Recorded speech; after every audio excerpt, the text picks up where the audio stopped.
exactly. So let's pivot now to our last and final segment, the future of Avengers Campus. I'm going to start with you, Rudio. What do you see coming to this land? Where do we go from here? Like I said, I approached it as if this was phase 1 of the Disney Parks cinematic Avengers universe. I can see them potentially, as George was saying, getting that e-ticket ready, getting that e-ticket starting, get rolling on that. That way we know that that's coming, just like how we knew Rise of the Resistance was coming. D23 is coming up next summer. I would not be surprised if we hear an expansion towards Hollywoodland. Cool. Just basically, you kind of want to get the villains more involved. And I think if you get the villains more involved in an area that's not the campus, and you say, this is a city area, and this is where Taskmaster, this is where Red Skull, this is where the Skrulls might be hanging out. You can bring in so many other characters from the universe and not exactly have to incorporate it with the campus. And I was even explaining possibly if we were to get maybe Halloween coming to California Adventure. It's just I'm throwing this out as a concept. Throwing out all the lighting to being purple, because purple signifies a lot of the villains in the Marvel Universe. Sure. Thanos, Dormammu, and even Agatha.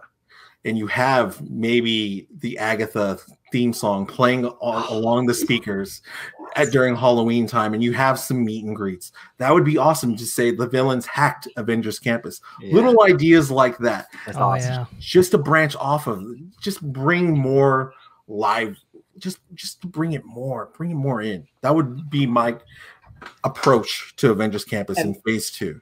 And it's funny that you say that too, because with the upcoming Guardians of the Galaxy holiday special, they can incorporate something of that for Christmas. Correct. With the Guardians of the Galaxy kind of taking over the holidays and everything. Life Day.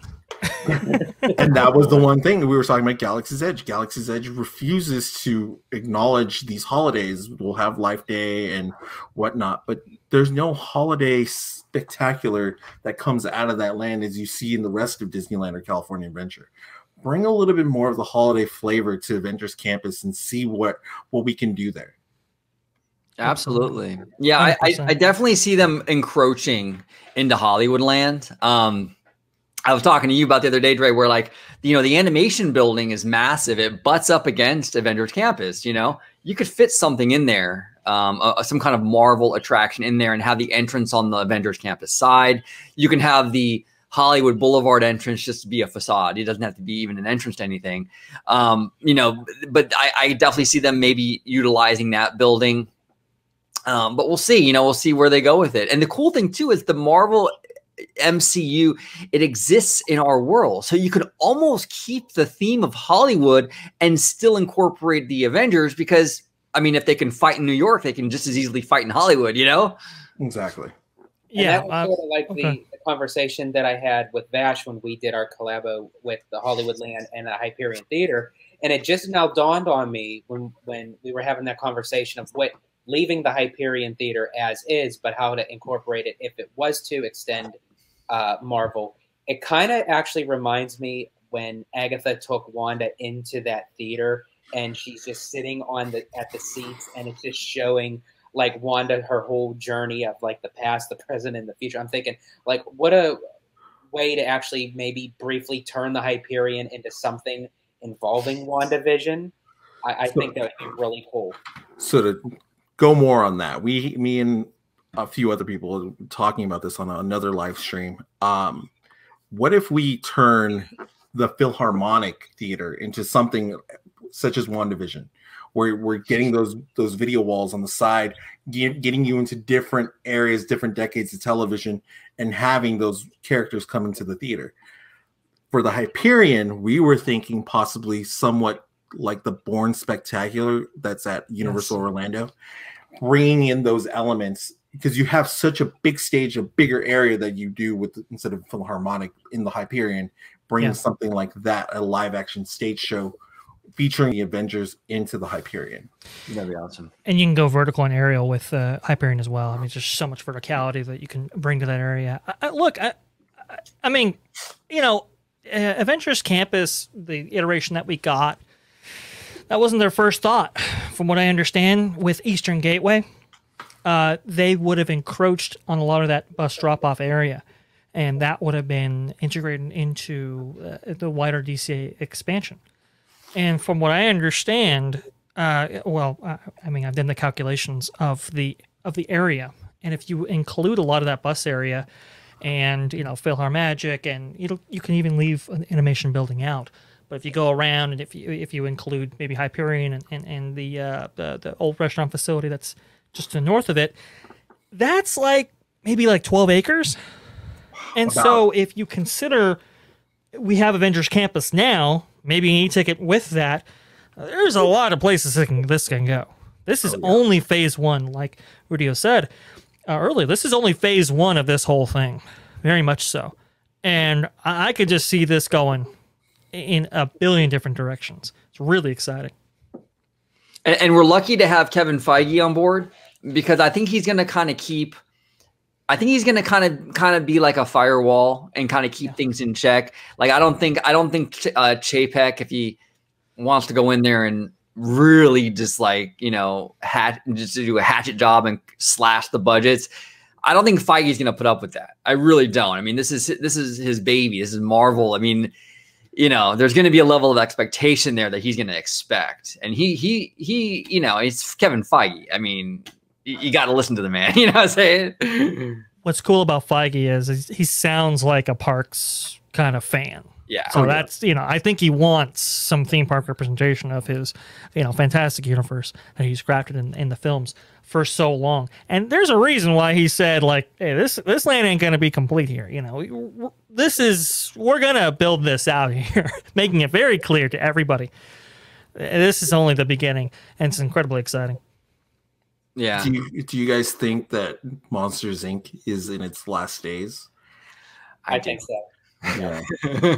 We were actually talking about this because it's completely just out of place. It's at one part of the park, and then you have this whole other theme, Pixar Pier, and it's it doesn't even go well with even the Hollywood theme for me. So I think it's on its last crutch.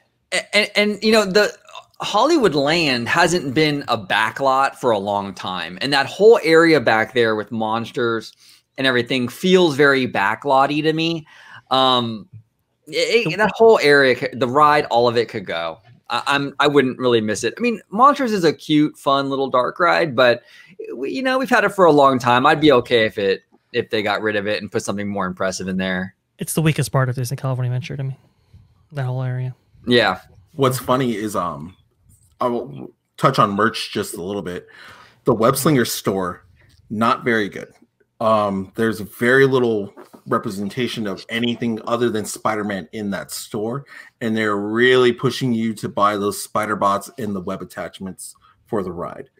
If you're trying to buy any sort of merch, for instance, something like this, a shirt that actually shows Avengers on it, you actually have to go to the Stage 17 area, and that has just become a huge Marvel superstore, in which if you're trying to get merchandise, which Disney wants you to buy, you have to leave the land.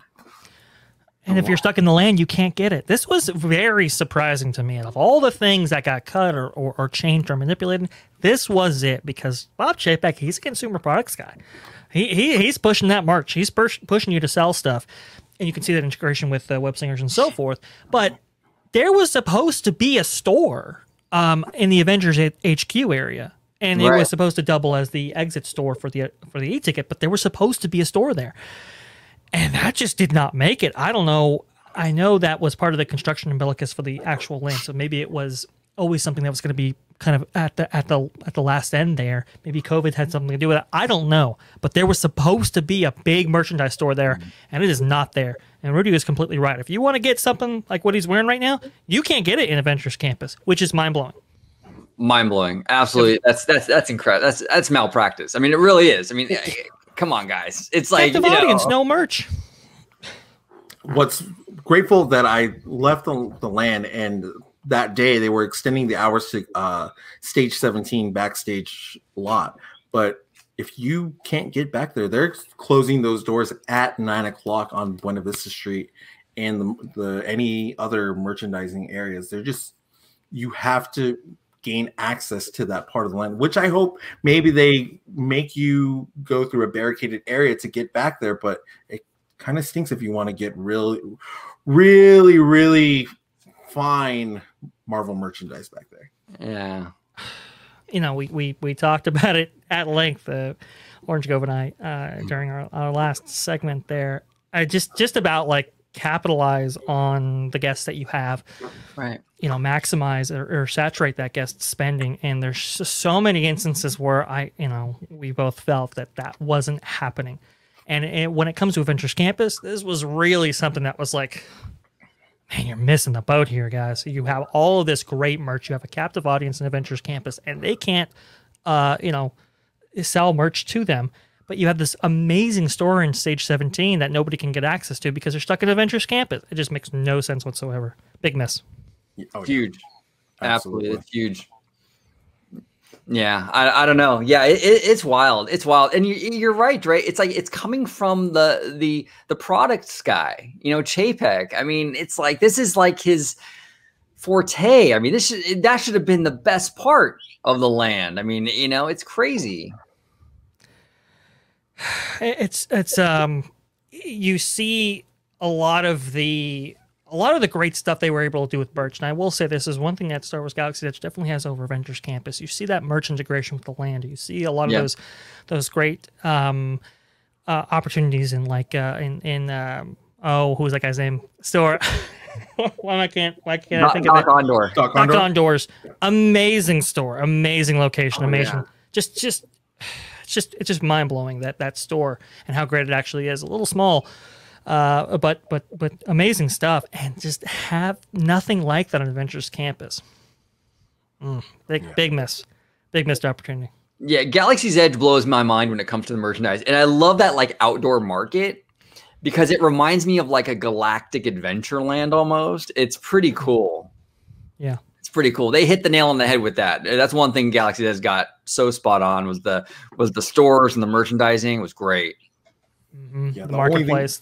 Go ahead. I was going to say the only thing else that they're doing besides inside the land is they're creating more carts, but they're only selling you the web attachments and the spider bots. That's the only outreach that I've seen that they're doing within the standby line. That tells you they got warehouses full of this stuff and they got to move them as quickly as possible. That's what that is. Yeah, that's true. And you know what? I wouldn't be surprised if let's just say the spider bots don't meet the expectations in terms of merch sales, right?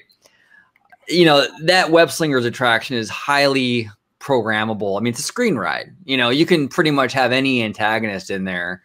And, I wouldn't be surprised if they're not moving spider bots, you might see that whole aspect of the attraction be something else. Maybe he'll fight a villain. Maybe he'll fight some other creature, robot, whatever. But I wouldn't be shocked. Yeah. I mean, you saw them update Toy Story Midway Mania for the, I believe it was Toy Story 4. Was that right? They updated it for that? Yeah. Or Toy Story 3 or something like that. Anyway, they have updated these things in the past. Screen-based ride, potentially. You can have all kinds of stuff happen in there. We'll see. I'm greatly interested. Yeah. The only problem that I have with the web attachments or the slingers themselves is that say you are a parent and you're dropping this amount of money on the attachment, you're telling your kid you can only use this attachment once that trip. And that's about it. So hard sell. It's a hard sell to sell something to a parent saying you can only use this once per trip.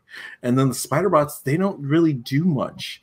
We were kind of going over, I have a niece or my friend's niece who has the droid and the spider bot, and they don't really compare apples to oranges. The droids are it's more fun for a kid to play with a droid than it is with the spider bot. The only reason you get another spider bot is you can actually battle. So you have your brother or sister or another friend battle with the spider bots. But if it's just you by yourself, the spider bots don't really do much. It makes me wonder how much Chapek was really involved with the upcoming finished product of Avengers Campus, of how you said he wasn't present.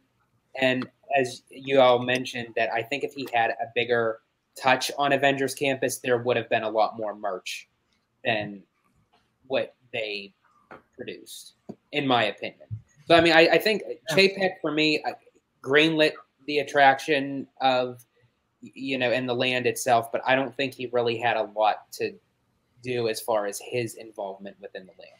It's a good point, George. I mean, it's possible. Like, we fans kind of assume that Chapek is kind of like this guy that's going to impose things and do this whole thing, but he might not be that guy. He might just kind of be like, you know what? Yeah, you deal with it. I'm not a creative. I don't want to go there. I don't want to work on the land. I don't want to micromanage you guys. You just do it. It's possible that's the kind of manager he is, Yeah. I mean, I agree. Probably more of a guy, hey, that's what I pay you guys for. You guys think of it. I'll cut along the way. But, you have this e-ticket. I'm wondering if these web-slinger attachments, the long-term plan for these things going forward is to have them not only interact with the Spider-Man web-slingers attraction, but also the Avengers e-ticket attraction. Interesting. So we kind of know, because like they, from what I understand, they spit you out there and you're fighting alongside the Avengers, and to be able to use their powers and stuff like that, that would be really cool. Yeah, that would be very cool. That's interesting, Dre. That's very interesting. If they were to make other renditions, not just with Spider-Man, but something with Iron Man, with Captain America, and depending on which you purchase, that will enhance your experience in the ride, depending on what weapon you have. Well, you have the Iron Man one that's out right now, which gives you the phaser capability. Maybe possibly Captain America, where you have the shield and then you're kind of just flinging it around, something like that. That'd be pretty awesome. That'd be dope. Oh my God, Rudio, that's a great idea, man. Could you imagine being on web slingers and you're like, and it comes back to you and you throw it down? Oh, that'd be perfect. So slick. No, if they want to integrate this in a larger way with both web slingers and the e-ticket, I got to get all of them. I know the form factor's horrible, but I got to get them. This sounds awesome. Okay, so I will tell you this. The web attachments themselves, they were meant for kids. Yeah. So there's little bands that go around your wrist. They're for very tiny wrists. So you have to go in there thinking that, oh, you know what? This is going to be a little stretch. We ended up breaking one of them because it just came off because we're so unfortunate. We're giants. I know. Yeah. That would be like a situation like where McDonald's has like the toys and the Happy Kids, meals. Like it's meant for kids, but majority of the times adults go just to get the whole collection. Yo. Yeah, I'm waiting for somebody to deconstruct it and put it in a glove form. That's what I'm waiting for. And then I can just bring that. And I don't have to lug this plastic piece around that. Looked like it was designed a couple of years ago. And from what I understand, that might be the case. Like the old school Nintendo Power Gloves. Remember those? Oh, yeah. Yeah. Or the Infinity Gauntlet. Maybe you come up with the Infinity. Yeah. That was the one thing that I did. I don't know if you guys saw that Infinity Gauntlet soda bottle holder. Yes. Yeah. Same thing of what Dre was saying. I didn't want to carry it all day around in my backpack. A lot of these little sipper cups and these popcorn buckets, I'm like, do I really want to walk around all day with this? You see, that's what you got to think about when it comes to this merch. I know. It's not just lightsabers anymore. It's these the spider bots and these gloves and stuff like that. Hey, how big is your backpack? That's what it is. Go over to the Pin Kitchen, see if they can shrink it for you.